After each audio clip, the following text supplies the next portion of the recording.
waxaan rabaa inaan runtii ka mahad celiyo soo dhaweynta runtii aadka u sareysa iyo marxabeynta iyo ahalnimada qalbiga ee nagu soo dhaweyseen aad iyo aad baad ugu mahadsantihiin.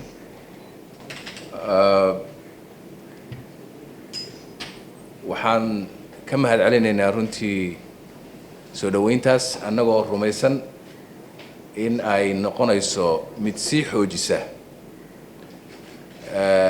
cilaaqaadka dhinac kasta leh ee nagala dhexeeya shacabka iyo dawladda aan walaalaha nahay ee reer Djibouti, hadday noqoto dhinaca amniga, hadday noqoto dhinaca dhaqaalaha, haddii ay noqoto dhinaca socialka iyo cultureka iyo arrimaha bulshada.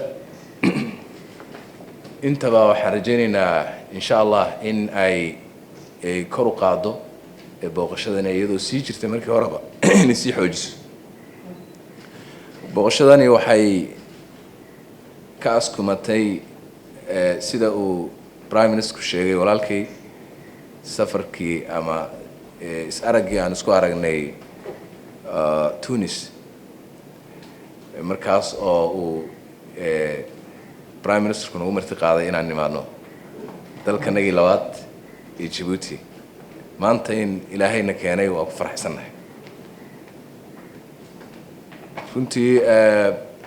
Djibouti waa meeshii lagu abuuray jamhuuriyadda saddexaad ee Soomaaliya, laga soo bilaabo Carta xilligaas ilaa maalinka maantana hiil iyo hooba la garab taagnayd si ay dawladdaasi ku hirgeli lahayd ee ay cagaheeda ugu istaagi lahayd. waxaad runtii dhinac kasta ayaad ku garab istaagteen, hadday noqoto dhinaca amniga hiil walaal baa joogood ogtihiin, dhinaca siyaasadda oo mar walba taageeradeedu ay daba taagan tahay, iyo dhinaca kaalmooyinka kale ee faraha badan oo ay ugu dambeysay midda aan rabo inaan aad uga mahad celiyo runtii musiibadii ugu dambeysay ee ka dhacday sida aad u soo gurmateen iyo hiil walaalnimadii oo haddana form kale ku yimid. aad iyo aad baad ugu mahadsantihiin, waan idinka mahad celinaynaa runtii gurmadkaas oo ilaa hadda shaqaynaya oo dhakhaatiirtii iyo dawadii iyo intaba walaalahood ay la garab joogaan oo la dhex joogaan. aad iyo aad baad mar kale ayaan idinka mahad celinaynaa hawshaas.